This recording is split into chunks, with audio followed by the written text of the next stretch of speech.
So I have to say, after doing the research for this Bondo video, I can thoroughly say that it puts the lotion on his skin or else it gets the hose again. It puts the lotion on its skin or else it gets the hose again. If you haven't known that already, that's a reference to Silence of the Lamb. It's where the villain Hannibal Lecter, that mass murderer slash the guy who is very calm and also very not a good person. That's where he comes from. And that's actually where Bondo was based off of. So I will say that someone who is based off of Hannibal Lecter and in a world where fighters have techniques parallel to the gods and strength beyond human understanding, and on top of that, the ability to turn into fucking water. Having someone with the power close to Luffy where he can actually, stretch his limbs upwards to about, I think, like 140 degrees is seemingly the normal one out of the group. Just by having some stretchy limbs are kind of much more normal than the guy who's literally transforming into water whenever he feels like it, or whenever he does a grappling technique, or just has a water kata. Ladies and gentlemen, this is inmate number 51 of Sasabukuro Penitentiary, the Bloody Tusk, the mass murderer of 15, injurer of 2, Bondo Yohei. Or if you knew him in the past, he was the researcher Bondo Yohei. You see, Bondo comes from a past where originally he wasn't actually, well, no, he was never not a bad guy. You see, Bondo was very smart. He was actually arrogantly smart. He was so smart that he did not care as much for his actual research studies. What he wanted to focus on was his own research onto the human brain.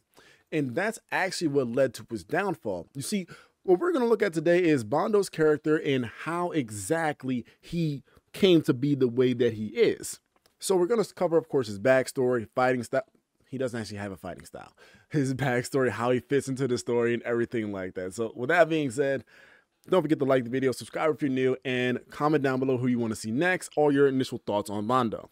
Now, let's begin. Show that the Annihilation Tournament was just a place for people of all walks of life to even take place. Having someone who was an inmate, and not just an inmate, but someone who was on death row multiple times, does show for a very graphic setting on how deadly this Annihilation Tournament really is. So having Bondo, a person who is a well-known mass murderer, by the way, like everyone who is above 30 years old, or rather 35 years old, knows that what Bondo did. And so it's not unheard of for everyone in the universe to know about him. If you're younger, of course, you don't really know what Bondo done before because he was already in prison by then.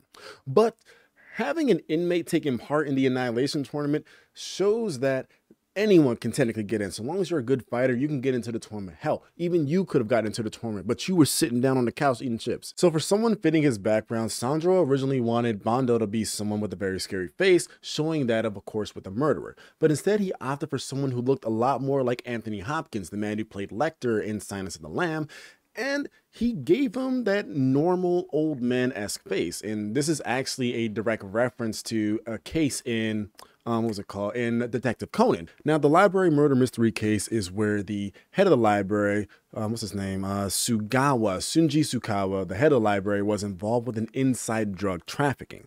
Now, the way that he did this was kind of cool. Like, he hid the drugs inside the library books and then just had the books inside the library. So I'm pretty much, just imagine you checking out a book and next thing you know, you got a nice little pack of cocaine inside as soon as you open up a history book.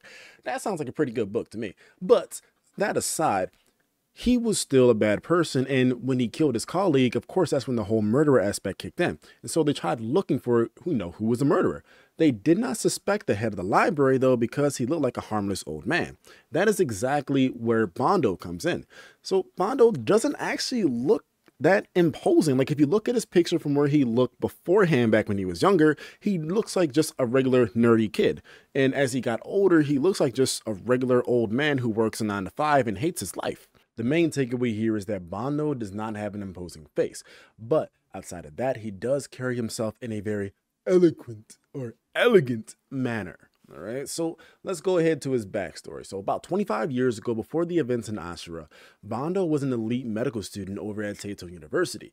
And while he was studying neuroscience, he was also considered the lead researcher at the time on the brain, despite still being a student. Eventually, the worm got a hand on his research, and then they contacted him and offered him funding, so long as he would then provide them the data that he gets from the brain. Now, why the worm was so keen on Bando's research, we don't exactly know why, and we don't exactly know what his research actually entails, but we know that it's called mind uploading, which we can only assume that it's connected to Kenzone's cyberbrain, and it's, judging from the name by itself and the goals of the worm, I can guesstimate that it's pretty much going to be about dumping a ton of information into the brain over time, which very much sounds like Huixing, or as I call it, the power of yapping.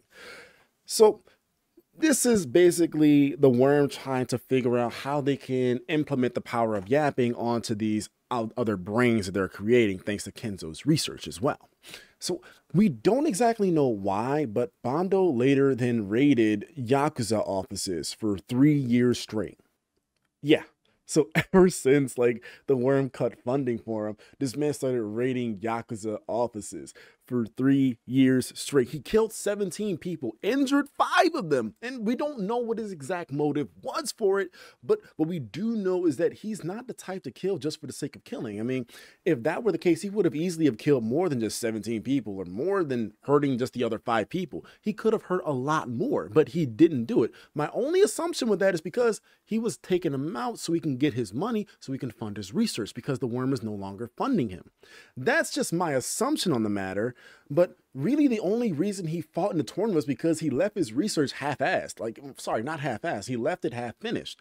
So we don't actually know why he's so attached to his research, because by that logic, it's not actually done. After doing those killings for about 3 years, he wasn't caught. He kind of turned himself in. Like, I feel like he just reached a point in his research. He just said, you know what? I'm tired of this. You got me, guys. I ain't gonna keep running. You know what? Book me. Got it. You got me, man. So then he just stayed in prison for about 30 years, so like 30 or 25 years afterwards. And ever since, he got yoked, like he got ripped, shredded. Like, look at him when he was a younger person. This man looked like a little twig, and now he just got yoked. And so that also begs the question, how did he get the strength to actually kill those 17 people? And that's actually because of his weird body, okay? So Bando has that absurd amount level of flexibility where he's able to move his joints around about 140 degrees in some angles, some parts of him more so than that.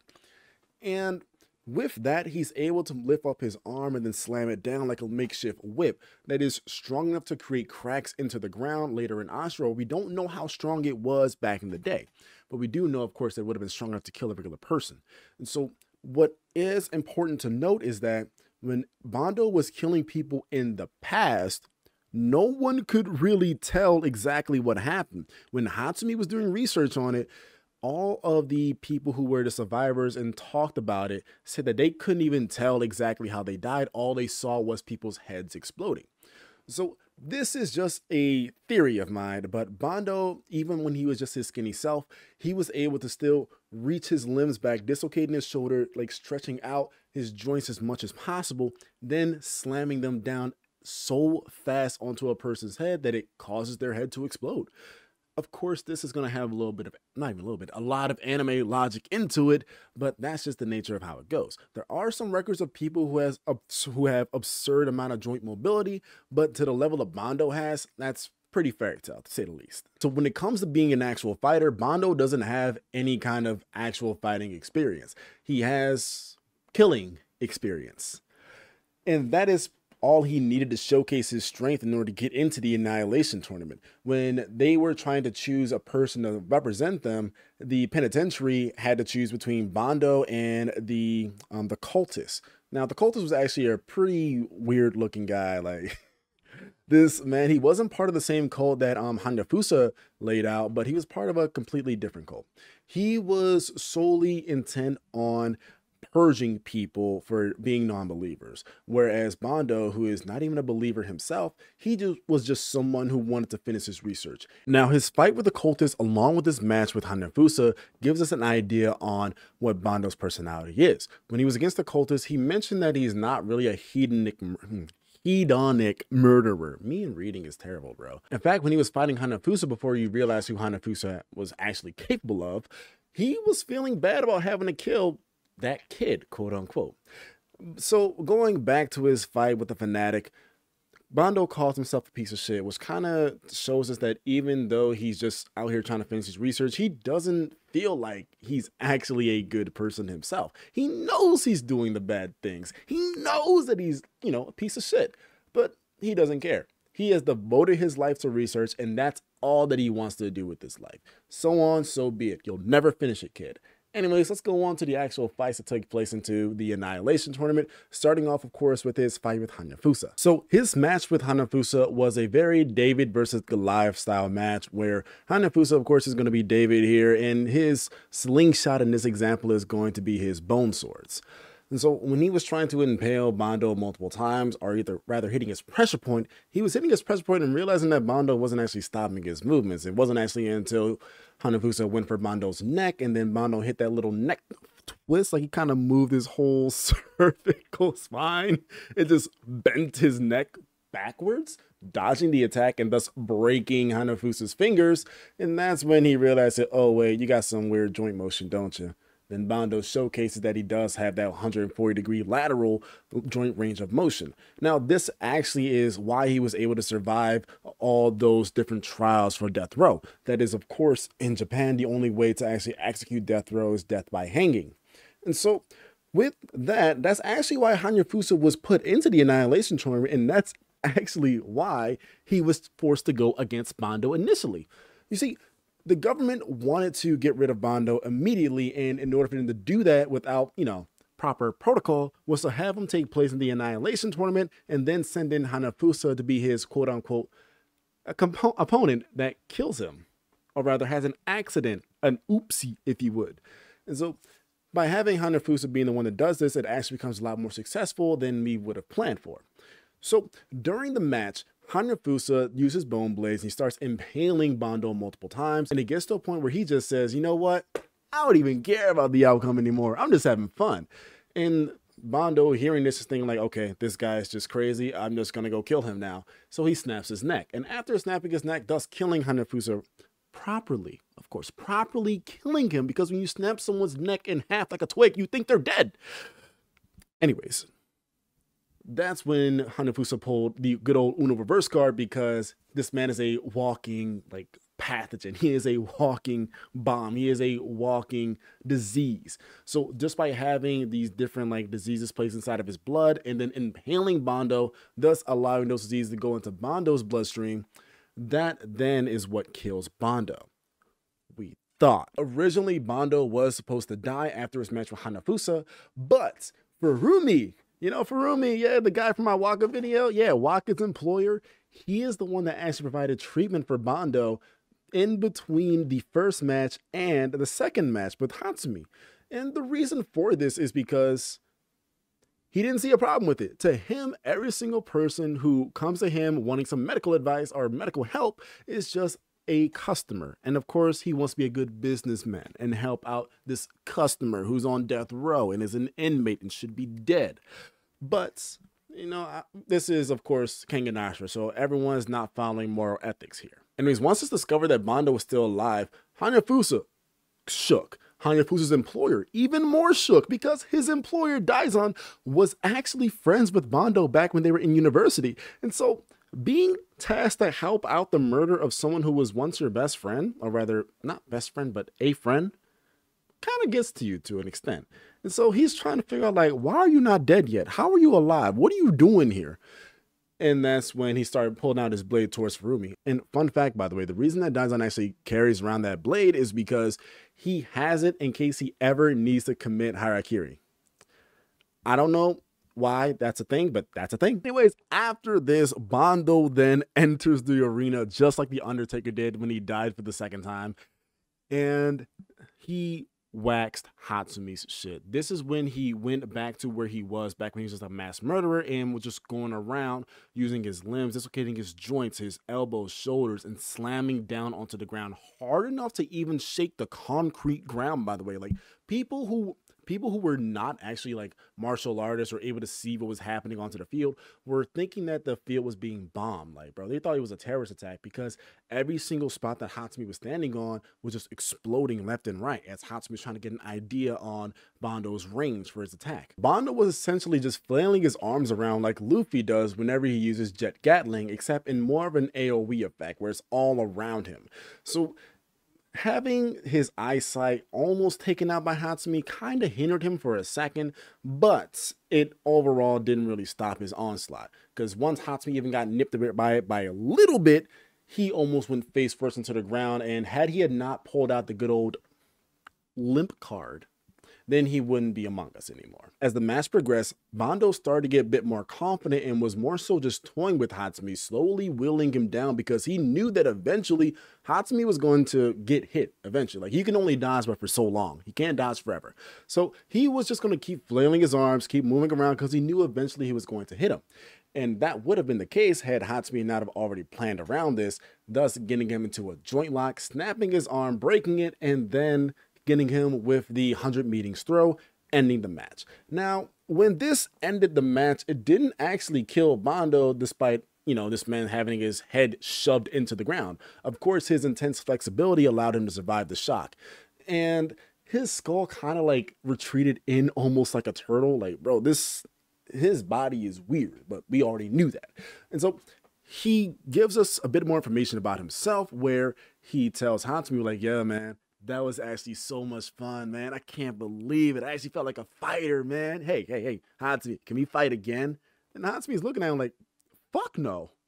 Why would I fight you? Aren't you on death row? Get out of here. So after his match with Hatsumi, that's actually the last thing that Bando does that's significant to the story. Of course, like I said before, he does have a conversation with Kenzo when Omega rolls around, but realistically, he doesn't actually do much in Omega himself. A lot of his feats and a lot of his accomplishments really take place before the story actually happened. Of course, after the Annihilation Tournament, him and Kenzo do have a little conversation where they talk about both of their meetings with the worm and their findings in the research. Of course, Kenzo's being the cybernetic brain and Bando's being mind uploading. But that's because Kenzo then picked up some of Bando's research in order to help him progress the cybernetic brain. So with that out of the way, there's not much to talk about with Bando afterwards from the Annihilation Tournament and everything in Kengan Ashura. But in Omega, he doesn't actually have anything to go off of, unfortunately. So I'm a bit upset by that. I wish we got a little bit more love for Bando in that situation. In conclusion, Bando is a character that plays the role as an inmate taking place in the Annihilation Tournament, showing that anyone can actually get into the fight. And his fights, albeit weren't exactly the best of fights, but they were the most interesting of fights. It was one of the few fights where we had to witness a public execution. Bando was also one of the only fighters to lose 2 fights and actually win a fight. Technically, I would say that he lost to Hanafusa because, of course, Hanafusa did survive the match and kill Bando, although it wasn't technically a win for Hanafusa. But when it comes to Bando, this man survived getting poisoned, bro. Like, and he's still kicking, by the way. Bando's not dead in Omega. He's just chilling in his cell right now. So with that being said, thank you all so much for watching. Comment down below what you guys think about Bando and who you'd like to see next, and I'll see you guys for the next one. That being said, y'all take care.